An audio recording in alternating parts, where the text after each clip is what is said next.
Hey, Kandid Land, welcome to another edition of Kandid Conversations with Miss Crystal podcast. I keep forgetting to put the podcast thing on there, but yes, welcome to my podcast. Hey, I want to thank everyone for all of your support again. I tell you, this has truly been a journey of love, a journey of self-discovery, but most importantly, a journey of good conversation. Hey, it is March, and you know what March is all about. March is a month that is definitely near and dear to my heart because it's Women's History Month, and there is nothing that inspires me more than a strong woman. I come from a pedigree of some strong women. I'm connected to strong women, and during this month, I'd like to have an opportunity to showcase some powerful female voices here in our community. And y'all, I am starting off guns blazing. So let's learn more about my very first Women's History Month guest. My guest today is a woman of power, grace, and undeniable strength. For 14 and a half years, she served the people of Jefferson County with integrity, wisdom, and passion from the bench. But in December of 2023, she made the tough decision to step down from her role as judge, not because she wanted to, but because life had other plans. At the advice of her medical team, she had to make the unthinkable choice to prioritize her health over her calling. But let me tell you something, her spirit is unshaken, her faith unwavering, her story nothing short of inspiring. Today, we are going beyond the robe and the gavel to hear the amazing story of Judge Erica Lee Williams, a woman who is faced with a storm and still stands in victory. So everybody, let's give a warm, candid conversation. Welcome to Judge Erica Lee Williams.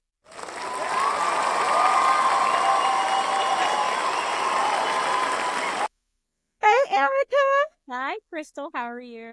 I am doing wonderful. How did you like the applause from the studio audience? I mean, that was awesome. I'm feeling all excited now. Right? Girl, you know, my budget is expanding. Well, well, first, I just want to say thank you. Thank you so much for taking time to join me.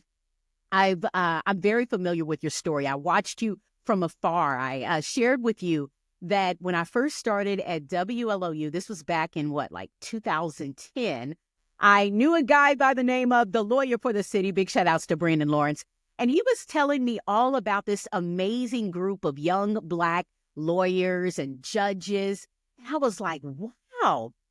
Because, I'm from Jeffersonville, Indiana. Spent a lot of the time going to church and things like that over in Louisville. But to have an opportunity to see and feel this amazing community that looked like us. I mean, it was definitely something that I was like, wow. And then he told me about Judge Erica Lee Williams. Look at her. And so, getting an opportunity. Yeah, look, I'm better than you. But it's all true. It's all true. But learning about who you are, watching your career, and then to hear about your journey and see you kind of share your journey with us on social media. But first, thank you so much. That's what all of that to say, thank you for joining me, Eric. Thank you for having me. I'm honored to be here. And thank you so much for asking me. And I too have been following you and I adore you. So certainly the pleasure is mine. Listen, Erica's my new BFF in my head because we had a phone call and I promise you, I love to speak life into people. I'm inspirational. But sometimes the pourer needs to be poured into. And I was just calling you to say, hey, let's do this interview. And this girl started preaching to me and encouraging me. And I'm like, man, this girl is dynamic. Absolute honor. Let's talk about this journey that you've been on for the past couple of years. How have you been navigating this season of transition after such an incredible career on the bench? I like that season of transition. I'm going to start using that. How am I navigating it? I think that for me, I've always had a positive attitude. Yeah. My whole life. And I've always looked for the positive to come out of whatever situation. And so, even with the diagnosis of leukemia in 2021, which was completely out of the blue, I don't think anyone ever expects to hear they have cancer, but mine in particular affects older white men, and I am none of that. So wow, it was really a shock. Yeah. I was doing great before then. for the most part. And so to be hit with something like that you cannot control, you can't do anything about, you can either, for me, do one of two things: accept it and figure out what you're going to do, or fight it. And I chose to accept it and figure out what were we going to do, because for me, the most important thing was I had to live. I have now a 13-year-old daughter, married to my husband. We've been together forever. We met in law school, so together for 25 years.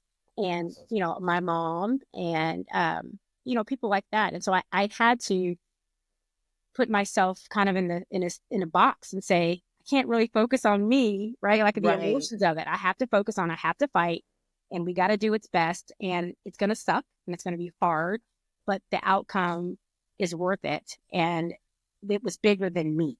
It was just me. It was what I mean to my family. And I really just had to focus in on that. So the season of transition, I'm just kind of taking it in stride. You're used to doing hard things. I mean, you've made history of being one of the youngest judges. So share with us a little bit about your story and your journey to being a judge. So I went to law school at University of Kentucky, where I met my husband, Jason, and moved to Louisville after graduation. Jason is from Louisville. I'm not. And so where are you from? Where are you from? I'm a military brat. So I was born in Germany, and we moved all around. A little bit of everywhere. Yeah. And my dad retired at Fort Knox. And so that's how I came to Kentucky. I had no desire or inkling that I was going to stay here. So I met this really cute law school guy. And so he from Louisville. And I was like, well, okay. And I guess Kentucky is pretty amazing. So I moved to Louisville first, and then he came after he graduated. And so I was a practicing lawyer. I was at a smaller firm at first, which I loved because you got so much experience and you develop thick skin quickly.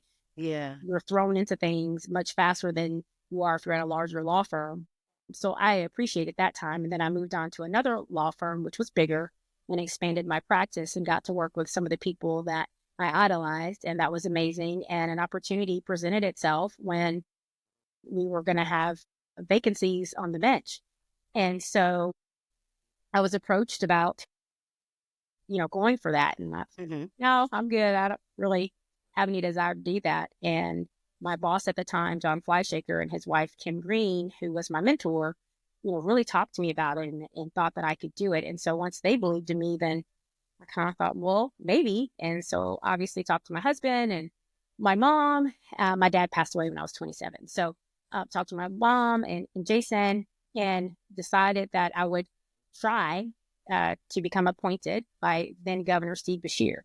So that was a journey, obviously, to have to navigate something like that. I don't come from, there's no judges in our family. There's nobody in politics. So that's what, how did you decide that you wanted to be a lawyer and a judge? A lawyer. I was 7 when I said I was going to be a lawyer. I was in a pageant, and they asked, what do you want to be when you grow up? And one little girl said a ballerina. Another one said an astronaut. And I said, I want to be attorney. And so then he said, the MC said, an attorney? And I said, no, attorney. Because I thought it was attorney. And so I got off the stage, and my parents were like, okay, first of all, you have to learn to say it. It's an attorney. And I still couldn't say it. So my dad was like, just say lawyer. I was like, all right. And so, that was it. It just came about. I don't have any. We have no lawyers. I'm the first one in my family, and we've had some since. Wow. And I was the first one. And I don't know. I never can, I don't know. I've never been able to pinpoint what that was. Where that came from. But my parents poured into me. And, if that's what I wanted to do, they were going to help me make it happen. And so for me, college was just kind of in the way because I knew I wanted to be a lawyer. So I was like, let's get to law school. So I did great in college and all of that, but my mind was always set on being a lawyer. But like I told you on the phone, like my very other dream was to be on the news, right? Hey, We're next Robin from America. That was really what I wanted to do as well. This law thing hadn't worked out. So wow. I absolutely love that. I always say, Erica, that I truly believe that we brush against our purpose in childhood. Just as you say, you don't know what that was. I really believe it was spirit telling you, this is your path. This is what you're going to do. As a little girl, I would draw on a piece of paper the Sandra Collins talk show, and I would entertain myself for hours with my own imaginary talk show. And here we are. And look at the path that I've been on, right? Yeah. In my high school book, I was was voted to be the next Oprah. That's what it was. No, and she can do it. Okay, we're gonna get this TikTok account together. Let's do She's it. You're going gonna make it happen to for me. do We're it, gonna do right? it. So It's gonna. I did, and I loved the thought of advocating for something, right? I loved Yeah. the thought of, I come from military, and so Mhm. service is at our core. And Yeah. being a lawyer was a way to serve, and certainly being a government employee as a judge is a way to serve, serving your community. And so I was really big on that. I was brought up that way. That whenever you moved to a place, when you left it better than it was. And so service was at the core of it. And with being a lawyer, I was afforded the opportunity to do a lot of giving back to the community, be in the community and mentoring. And that meant the world to me to be able to do that. I firmly believe you will be what you see. And so for people Yes. to see Black women doing this and to mentor students, young children, I would have, second and third graders come to the courthouse. I never think it's too young to come and to experience that, because again, that breathes life into someone, and you may never have thought of it. Again, we don't know where I got it from. Maybe it was Claire Huxtable. I don't You know. know, you said that, and I was going to say that as well. The first Black Yeah, woman lawyer I saw growing up was yeah. Claire Huxtable, So that's The only Cosby Show. incomplete, because Yes, what else did I even know about right, the world? I'm in the right. military, so I don't know, but But that's the power of representation. So absolutely. you talk about what some of the aspects of the most fulfilling part of your job as a judge. You dedicated 14 and a half years of serving Jefferson County. Talk about what that role meant to you, though, and again, That's the the most fulfilling part. best job to have. And I do air quotes because it was really more than a job to me. It was a way to maybe not change a life every day, all day, but at least one, maybe. I felt that way. Yeah. And that could be something, waiving court costs for someone who cannot afford to pay them, to listening to someone who is wanting to be heard. And I Hmm. think one of the things I'm most proud of for my time on the bench is that I listened to people. And Yeah. whether you agreed with my decision or not, because again, you've got two sides. So somebody's going to be walking out unhappy. Everyone felt heard. And I've even had people that I've ruled against be my biggest supporters because of how I conducted court and made them feel. I approached it as if, how would I want someone to treat my family member if they were coming into court? You're not in court for like the best day of your life, right? We don't do adoptions over in district court. So you're there, unless you're there for a wedding, which was a fun part of the job. But unless you're there for that, right? You're there either as a victim of something, you're a defendant, you're a plaintiff suing someone. You're there for something that is not on the top of your list of things that you want to be doing right now. So I Yeah. tried to make it a place that didn't have to be so heavy all of the time, right? When there was Yeah. opportunities for levity, I certainly injected that, because that's how I would want somebody to be treated. And if you came in on a speeding ticket, yes, another person may be on for something much heavier, but if for you or the person who has it, that is the biggest thing going on in your life right now. And I was That's right. such. And so I tried to be, myself, which is friendly and have conversations and listen to people. And we would rotate courts. In some cases, I would take with me because I either bonded with them in a good way or not a good way. Like my thing was always, if I put you in custody and you're going to serve time, I want you to come out better than what you were Wow. when you got in there. And when you really look at the root of a lot of the problems, it's because people are not fulfilling their potential and Mm. have a feeling of kind of sadness and no accountability, just different things. So I don't know. I would just talk to people and get to know them. And when I had to, match energy, I match energy, right? I But know that's right. usually, it was all right. Even my deputies just tell me, when you lock people up, you have to stop smiling. And I'm like, I'm just like, huh? And they're going in and they're looking around. I'm like, no, she's sentencing you. And I'm like, but I don't know. Can't help it. I'm just like, hi. And I have such high expectations and goals. And so I wanted to, for the most part, it was really on my heart to help as much as I could. Wow. Wow. They call it, excuse my language, resting bitch face, but I Yes. always say that I have resting smiling face. And sometimes, and that in trouble sometimes when I was doing the news because I'd be smiling and then it would be a murder story. And I'm like, okay, tone it down. Right. And they're like, Yeah. you Yeah. know, I have resting smiling face. That is my normal state. I think too, I got braces when I was young and my dad had retired from the military. So my parents actually had to pay for them. Yes. You will smile always. Just Yes. they're Get your money's worth. Yes. I'm just always been a smiling person. And sometimes it didn't translate very well. I learned towards the end of it. I think I got better about that. But I'd say 9 times out of 10, if you walk into my courtroom, I'm laughing or smiling about something. Love that though, right? We need more. The world definitely needs more of that. Yeah. So talking about your time on the bench, 14 and a half years of service, and then having to make that decision to have to step down.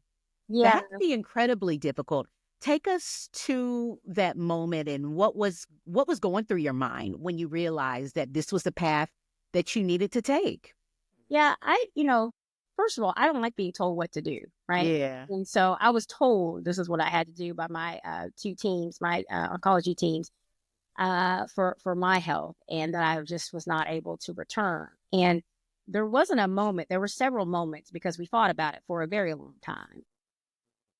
2 seasons at least, right? I was like, I'm coming back to work. And that whole time that I was off and away and going through a stem cell transplant and numerous rounds of chemo and just all of these things and almost losing my life, several times, I was like, I'm going to go back to work, right? Yeah. And when that realization finally hit home that I cannot, and I've never not been able to do something before because I always think, you put enough energy and effort into it, you can do most anything, right? Right. And so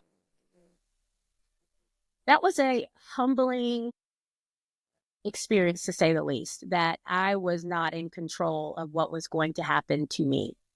And with that, oftentimes in life, we know we aren't. And so all you can control is your reaction to it. And so Yeah. I let myself sulk about it for a little bit, and I was sad and mad. I went through all the stages of grief, of losing this part of my life and this identity and my commitment to serving the citizens of Jefferson County. And a good friend of mine, Tanya, worked at the courthouse, and she was diagnosed with a different type of cancer about a year after me. And she passed away kind of suddenly. Like, she was doing better and had gone back to work and got sick and then just didn't get better. And that shook me because she and I were about the same age. She had a son starting high school and I had a daughter starting middle school. And she was really the person that I would, we would have inappropriate jokes because it would upset our family, but that's how we dealt with it. So we would communicate all the time. And she understood, we understood each other, and we understood, and we had a friendship before all this happened. So when she passed, that was the tipping point for me. And I had to really think about why I started the fight that I started to live. And I've trusted, these teams to give me all kinds of medications and tests and clinical trials and all of these things. I've trusted them to do all of this because to honor our, their end of the contract, which was keep me alive. And I said, I won't complain. And I'm not going to listen to you when you're telling me that I can't do this. And that I had to just kind of think about why and get out of my own way, get out of my own head and put my ego aside and understand that this just has to be a chapter that I am closing and opening up another one. And it's still, sometimes I still can't believe it. I look back now and I was diagnosed in 2021. I stepped down in 2023. Let's go back to the diagnosis though. There you were, Ryan High, 14 and a half years of service. Talk about, how did you find out about your diagnosis, and kind of walk us through that story. How did it happen? So, I'll try and condense it as much as I can. But before cancer, I had lupus. And so lupus is an autoimmune disease that attacks your body and makes it that organs that belong there are foreign objects and then they attack them. And so I had some blood work that came back a little weird and got that checked out. And the initial thought was that my lupus was having a flare and that my kidneys were being attacked because they weren't functioning properly. And so we really chalked it up to nothing more than that. And although that's very serious in comparison, I had no idea what what it was, right? So I'm Right. thinking lupus is in my wheelhouse. I know how to manage this. I've been doing How long have you dealt with lupus? When were you I was diagnosed with lupus? diagnosed at 27 with lupus. Okay. So there I was about to turn 43, I think, or 44, something like that. And so I've been dealing with it, 2 decades almost. And so Mhm. I knew what that entailed, and I knew the hardships and all of that went with it. But anyway, it didn't seem like there was anything I wasn't going to be able to handle. And went to see a rheumatologist, my rheumatologist, and she was going to start me on a steroid regimen and said, but I can't do that unless I know you don't have cancer. Why would I have to, what about this looks like? Right. And so my blood work showed her something that made it suspicious. And so after a couple of misdiagnoses with another hospital, I ended up at Norton. It was March 16th that night. Jason and I were getting ready to watch some trash television. And all of a sudden, I just felt like my left leg was breaking. It was the most excruciating pain. And then it spread to my left arm and then to my right leg. And our daughter was asleep down in her bedroom, and I couldn't yell for Jason because I didn't want to wake her up, and I didn't know what was happening. And he came around the corner and saw me. And at this point, I had kind of fallen off the couch, and it was in all of my limbs. And first of all, I thought I was having like a stroke or a heart attack. It was so painful. I didn't know what it was.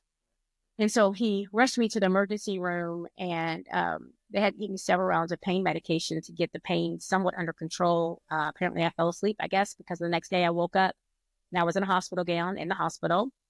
And a doctor walked in and asked, where was the tall guy that was sitting in the corner? And I said, oh, my husband, he left to take our daughter to school. So he said, can you call him? So I called Jason and I said, hey, they want to talk to you. The doctor wants to talk to you. The doctor was very kind, but very direct, and said, you have acute myeloid leukemia. We ran several tests. You were going to be transferred to Norton Women's Suburban, Women and Children's, because I was at Norton Brownsboro, Norton Women and Children's in 5 minutes. Do you want to go by private vehicle or ambulance? The nurse has your paperwork.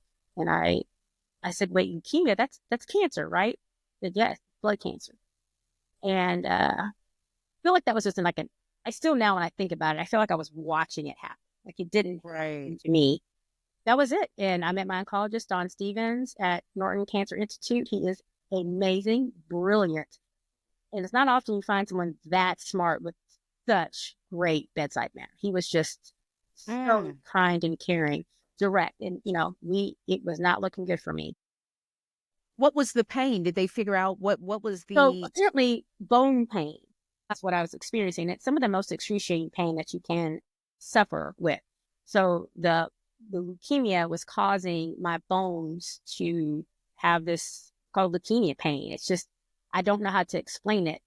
And I still, I've experienced it some since, but it feels like your bones are being crushed. So I went to the emergency room the evening of the night of the 16th, diagnosed the morning of the 17th, 18th. I started my first round of chemo. I mean, it's like just in a matter of hours, your life just transformed. Yeah, I'm just completely upside down. I was in that hospital for that first time for 4.5 weeks. So went to the emergency room and was there for 4.5 weeks. And so we had to, bring our daughter up to the hospital and tell her what was going on. She was 9 at the time. And then it just turned into, I got to fight. And so a switch happened upon hearing the diagnosis. It was like, let's go. And I didn't know the level of how bad I was until a couple of days when more tests came back to show I had a mutation. And so that gave me a poor prognosis. I had a very small chance of survival. That's what acute leukemia does. It's fast acting. It's not something that's slow. And so that's why you can die from it very quickly, because something lights up and then that's it. It's on a roller coaster path. It's boom. So, it's just crazy. And what you said is that, you just began literally the fight for your life. Yeah. And I know a lot of people in your position, you could have felt defeated, but it seems like your spirit has really been resilient. You've remained strong and you've tried to stay upbeat. How have you kept your faith, and how have you kept your mindset in a place of hope during that trying time? For me, it's always been your mind is the most powerful thing that you have, right? And if you, look to have a bad day, you will, right? Right. you look to have a good one. And to me, we tell our daughter this, whatever you believe is what's going to be, right? That's right. If you're focusing on the negative, then you're going to find it. There's plenty of it out there, but there's also plenty of positive. And so there were positive experiences with this and have come from this. I go by Erica 2.0 now. A lot of people know because I am a different me, and that would not have happened without this. And I like this me. My daughter likes this me, my husband, and I feel like I'm really living now. When you go through near death experiences, not once, twice, three, four, I think I'm up to 5. Really? Yeah. I had a lot of setbacks. It wasn't just the leukemia. The treatments that I had to endure caused a whole host of other issues. And so I almost died from leukemia, then almost died 3 other times from various complications. Oh my And God. up until in 2023, I mean, I was at MD Anderson for a 2-day visit, stayed 6 weeks, was in isolation, came home in a wheelchair, like again, almost died. So Oh my when God. that happens to you and you lay there, you're thinking, okay, what do we do with this?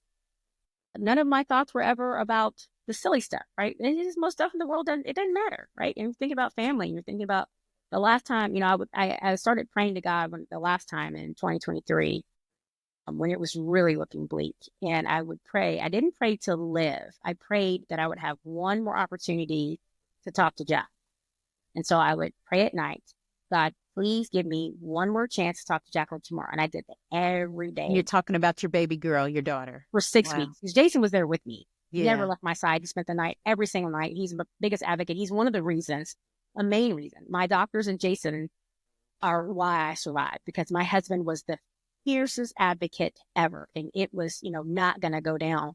He challenged everything and pushed them and helped find things wrong with me. And on that last occasion, he pushed my appointment up 2 weeks because I was really experiencing a lot of pain. He says something is wrong with her. And so they saw me. And if they hadn't, then I wouldn't have made it. One of the things we talked about, though, before on the phone, you said something, and it was like, as you were staring death in the face, one of the things you also never thought about was work.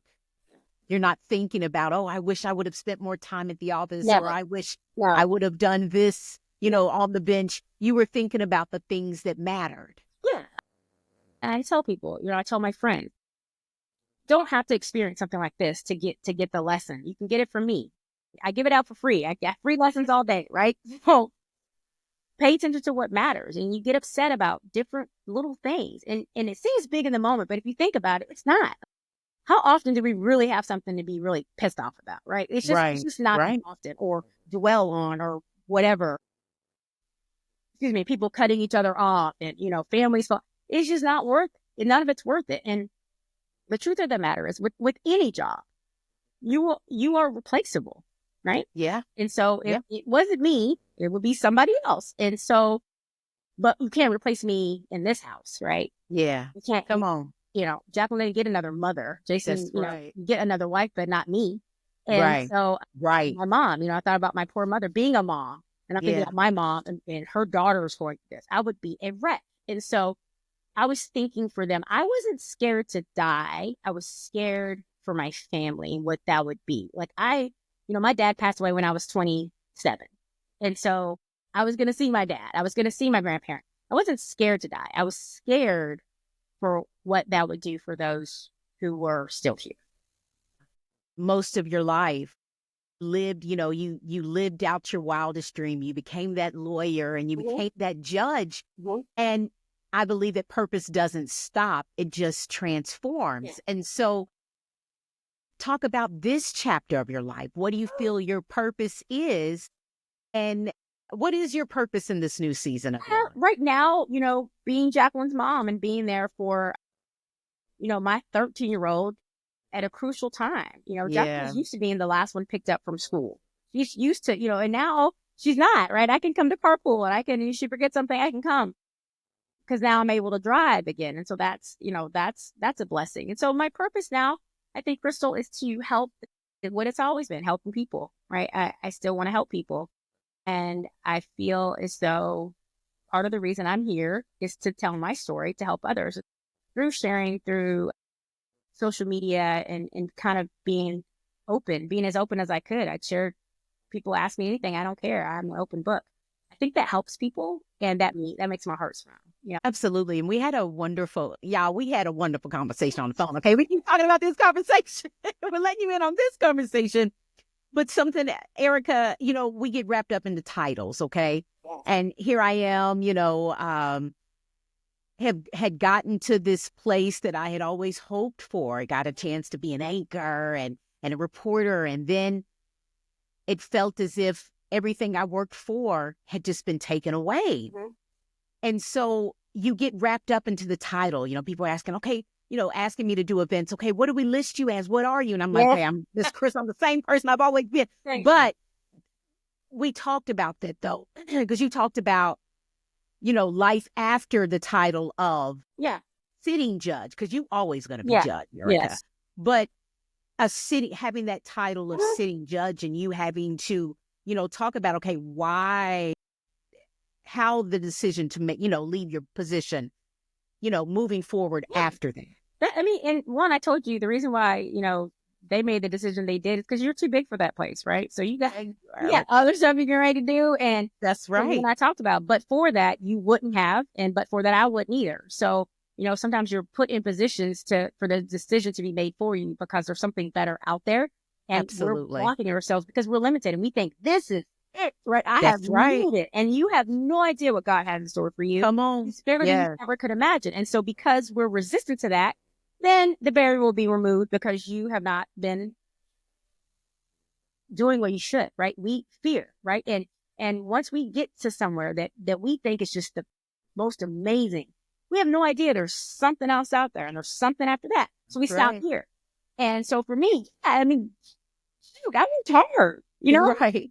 For that. I was campaigning and effort and time and, it's hard. And I was proud of that. I was very proud. Still am. I'm proud of, my legacy from the bench.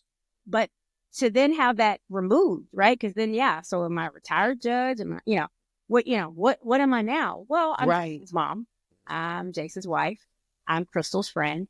I'm someone in the community. I have a whole bunch of, and I think that we as a society get tied to the title, and it's easy to do because tied to the title. That was tweetable. And one of the reasons though is you see, when you first meet someone, one of the first questions someone will ask certain people, what do you do? What do you do? Well, they're asking you that so they can see, where do you rank? What kind of respect am I supposed to Come on.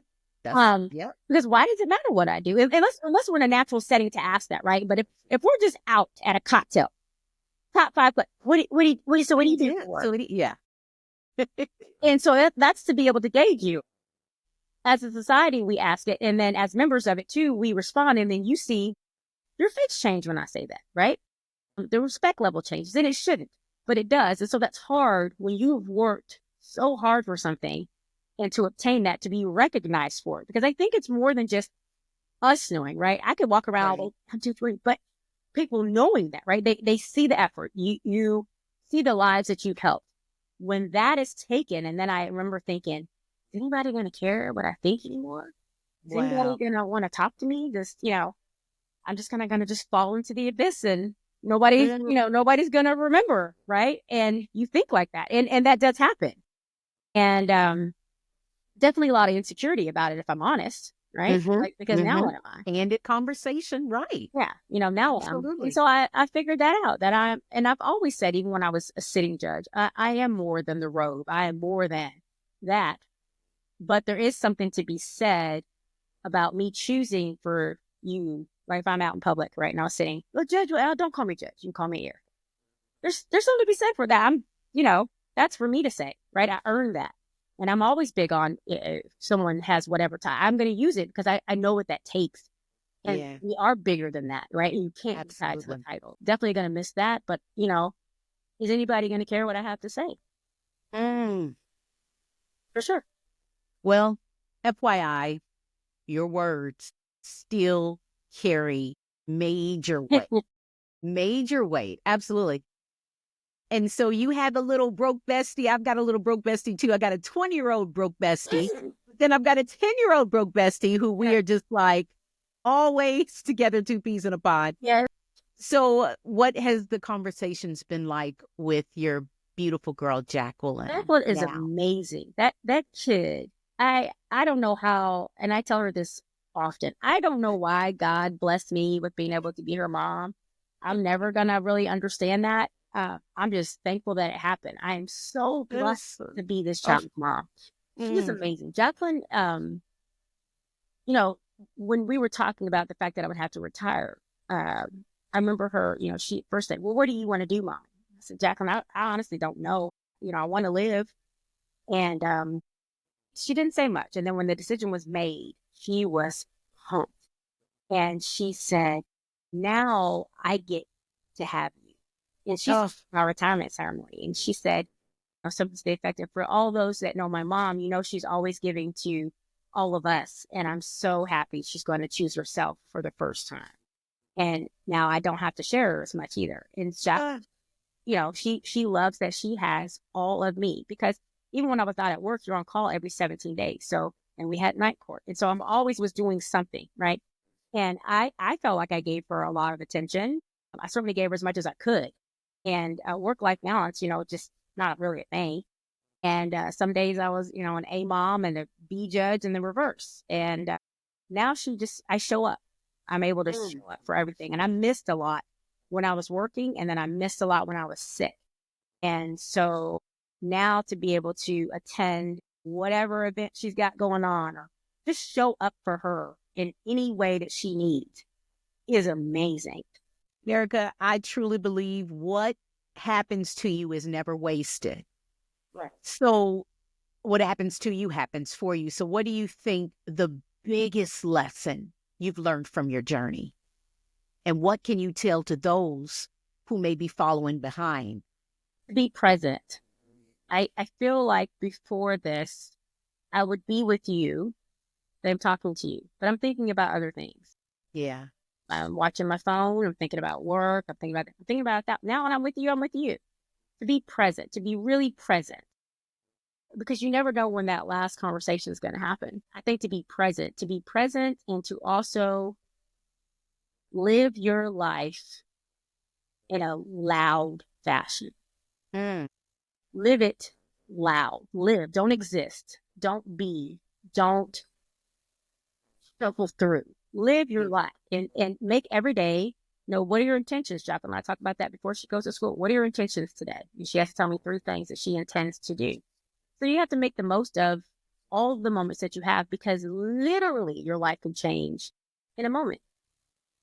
Wow. That is so profound, Eric. I'm telling you, the check Well, is in the don't wait mail for almost this died therapy that out, right? session. Don't wait Right. almost die. Just listen to what I'm telling you, right? Pretend you're gonna die. Right. And what would you do different tomorrow? So today's what? To pretend this is your last day. What would you do different tomorrow? And then do that. And then continue Mm. to live like that, because it's so, like, I could have missed all of this. Yeah. I could have missed this chapter. And now, I mean, I'm not ready to go anywhere, but I am living loudly. I am living with Mm. this. I am present.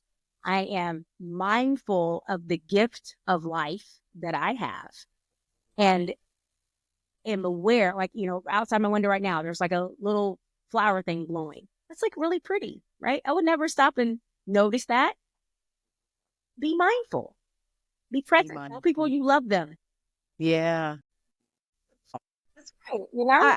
I absolutely love it. Erica, any last words, or to someone who may be facing a storm right now, someone who may be in the midst of what you've been blessed to scale around? Yeah. What This word of too shall advice? pass. Yeah. This too shall pass. And it always, at that, in the moments, it feels as if this is forever. And while it may be extremely difficult and it may be a long process, this too shall pass. And so you have got to keep going and understand that things can change like that, for the good and the bad, right? So where are you at now, health wise, and what do you see next for your future, the next chapter? Yeah. So I still, I go to MD Anderson every 6 months for my Mhm. checkups, and will for I don't know how long. Leukemia is a tricky disease, and I've had complications, to say the least, and things that I had to take medications sometimes for the medications I'm taking, and medications for the things that have happened to my body to allow me to be alive. But I've kept my bargain, which is I'm not going to complain. And so the things that I have to deal with, to me, just it is what it is. It's the price I paid for the war that I was in. Right? Nobody gets out of here without scars. Nobody. And I went to war, and so I'm going to have scars, and I can either, be sad about those or see them as I'm tough. I am tough, and I know that. And I always knew I was a tough person, but man, it's a different kind of tough when you're facing something like this, right? And I've got it in me. So there's really nothing I can't do when I want to do it. And so where am I at in this phase of my life? I'm just enjoying and seeing what happens next, right? And I feel the same. And I feel that you're just joy.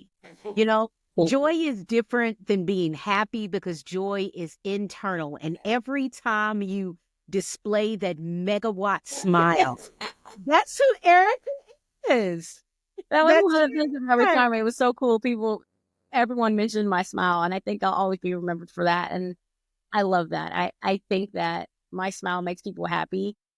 And I think that when I'm no longer here, will be one of the things that I'm remembered for and how I make people feel.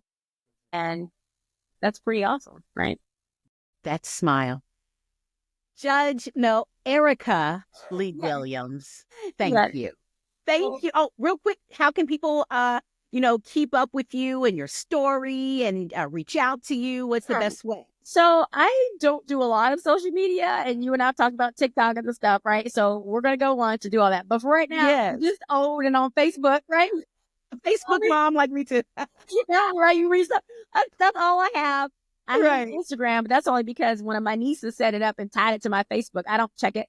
I have Facebook, and that's it. So unless you have my phone number, right? So if you message me on Facebook, and I have a lot of people who do message me and ask for guidance or for help, or people who are caretakers for someone who has cancer and they reach out. So I'm always available and happy to share and answer any questions truthfully for people who are going through things, because I've been there, and I like to help with that. Wonderful. Well, Erica, thank you so much for your time, for your smile, just for your inspiration. You really inspired me. And I tell you, sis, you are just a word all yourself. And I'm excited about what's next for you, because you definitely have a story. You have a voice. And Thank you. Know what? Yeah. Thank you. Thank you. Well, Kandid Land, today's conversation, if it didn't stir something in you, I don't know what is wrong with you. I tell you, this has been such an inspirational moment. And Judge Erica Lee Williams, she is a force, a woman who shows us that even when life changes a plan, purpose still stands. Kandid Land, thank you again for all of your love and support. Let's meet again next week, same place, same time. And don't forget, keep it candid. Bye.